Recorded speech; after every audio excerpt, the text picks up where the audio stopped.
Hello বন্ধুরা, কেমন আছেন সবাই? আমি সময় চলে এসেছি আর একটু নতুন ভিডিও নিয়ে। এখন বাজে রাত্রি 11টা। খাওয়া দাওয়া সেরে নিয়েছি, দিয়ে বেরিয়ে পড়েছি।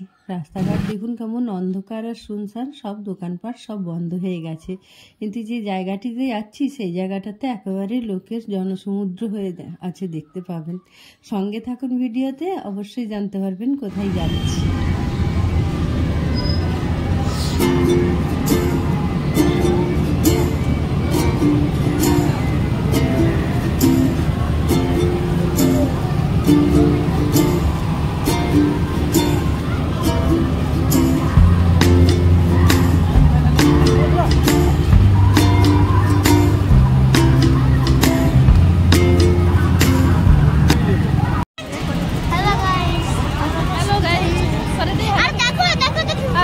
हेलो गाइस करे दे।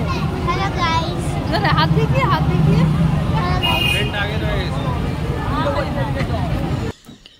দেখুন রাস্তাতে কেমন ভিড়, আর এই জায়গাটা তো তবু একটু ফাঁকা রয়েছে। আসলে যে শুরুটা যেখানে, ওখানে অনেকটাই এগিয়ে গেছে, তাই ওই সামনের দিক থেকেই যাচ্ছি, যে একেবারে সামনে থেকেই দেখবো।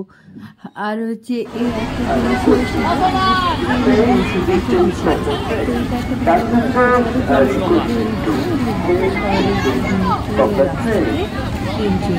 পরবর্তী স্টেশন কর্নেলগোলা চক।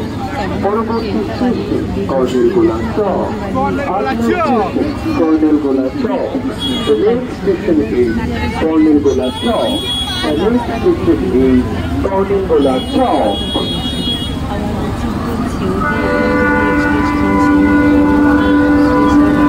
এত সুন্দর বলছে, দেখতে দারুণ লাগছে।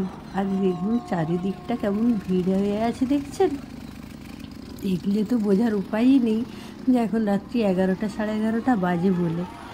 আর তেমনই লাইটের কারুকার্য ছিল, প্রচুর লাইট ছিল বিভিন্ন রকম। সবগুলো তো আর ক্যাপচার করা সম্ভব হয়ে ওঠেনি, কিন্তু বিভিন্ন রকম জননগরের লাইট ছিল, আরও অনেক রকম বাজনাও ছিল। আর যেহেতু এতটা রাতে এটা প্রসেশনটা শুরু হয় বিকেল থেকেই, এবার আমরা যে জায়গাটাতে যাই আমাদের বাড়ির কাছাকাছি, ওখানটাতে আস্তে আস্তে এরকম 10টা, 10:30, 11টা বেজেই যায়। তো আমরা ওই জন্য একটু রাত করে যাই, কারণ না গেলে না অনেকটা টাইম লেগে যায়। মানে এত কিছু থাকে, এত কিছু দেখতে দেখতে না অনেকটা সময় লেগে যায়। তো সেই জন্য আমরা কী করি, একটু খাওয়া দাওয়া করি, তারপরেই বেরোই, যে যতটাই রাত হোক আর কোনো সমস্যা নেই। আর এইবারে তো আবার আমার ভাইয়ের বউ আর আমার ভাইপো ওরাও এসেছিলো আমাদের বাড়িতে। বাচ্চাটাকে না খাইয়ে নিয়ে যায় কি করে? তাহলে বাচ্চাটাকে খাওয়ানোর পরে তারপরে নিজেরাও একটু খেয়েই নিই, তারপরে বেরিয়েছিলাম। তো যার জন্য আরেকটু রাত হয়েছে। আর এই জায়গাটিতে এসে যারা সকলে প্রসেশন করে, বাজনা টাজনা করে, তাদের একটু টিফিনও করার সময়টা থাকে। তো এই জায়গাটাতে ওরা একটু বিশ্রামও নেয়। তো আমরা তাই ওই সময়টাতে ওখানেই চলে এসেছি। দেখুন কত বড় একটা পুতনা রাক্ষসী করেছে। আর দেখতে ভিডিওতে অতটা বুঝতে পারছেন জানি না, তবে সামনে থেকে দেখতে কিন্তু ভারী সুন্দর লাগছিল, আর অনেক বড় ছিল এটা। তো প্রচুর রকমের বাজনা ছিল। দেখুন বাজনাগুলো একটি একটি করে দেখা যাচ্ছে, অল্প অল্প করে বুঝতে পারবেন। দোকানপাট সবই খোলা, তেমনই লাইটের কারুকার্য দেখতে তো দারুণ লাগছে। দোকানটা দাঁড়িয়ে থাকতে যেন মনে হয় যেন কোনো ব্যাপারই নেই, এতটা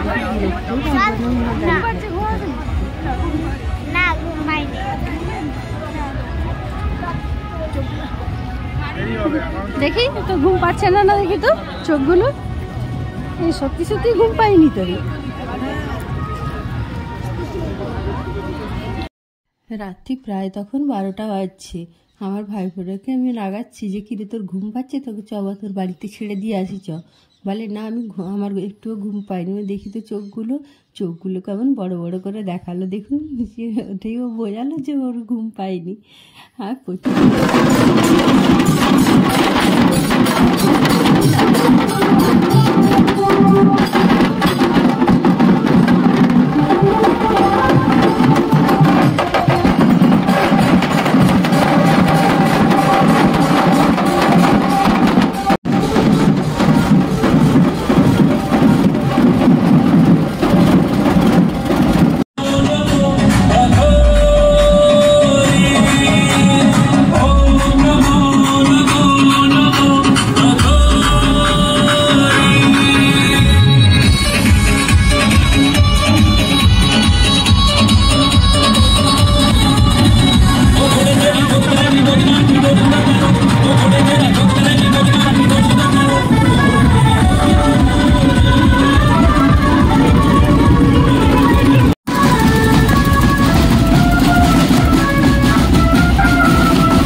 কত রকমের যে বাজনা তার কোনো ইয়ত্তা নেই। দাঁড়িয়ে দাঁড়িয়ে পাটা ব্যথা হয়ে যায় ঠিকই, কিন্তু তাও যেন দেখে মন ভরে না, মনে হয় আর এর পরেরটা কী আছে দেখি, এর পরেরটা কী আছে দেখি, এই করে করেই সবগুলোই দেখা হয়।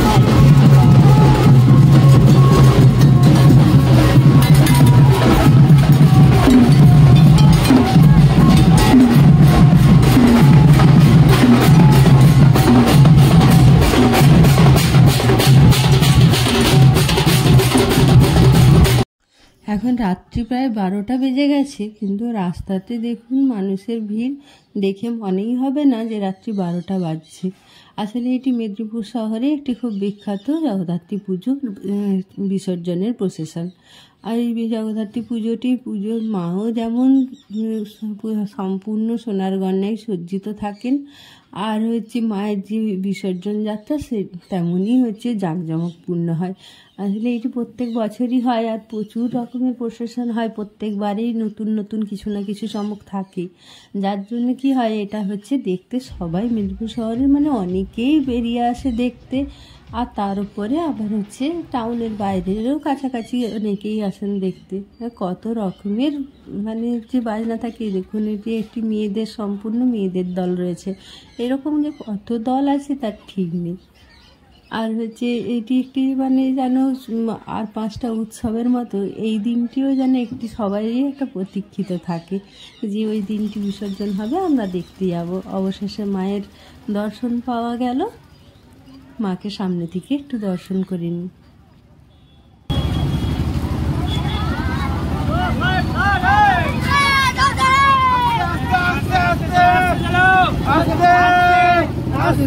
মায়ের দর্শন হয়ে গেছে, এবারে বাড়ি ফেরা যাক, অনেকটাই রাত হয়ে গেছে, 1টা বেজে পার হয়ে গেছে, প্রায় 1:30। এবারে বাড়ি ফিরতে হবে। যদি ভিডিওটা ভালো লাগে তাহলে একটা লাইক করে দেবেন, আর আমার চ্যানেলটিকে সাবস্ক্রাইব করে প্লিজ আমার পাশে থাকবেন। দেখা হবে আবার একটি নতুন ভিডিওতে। ভালো থাকবেন, সুস্থ থাকবেন, বাই।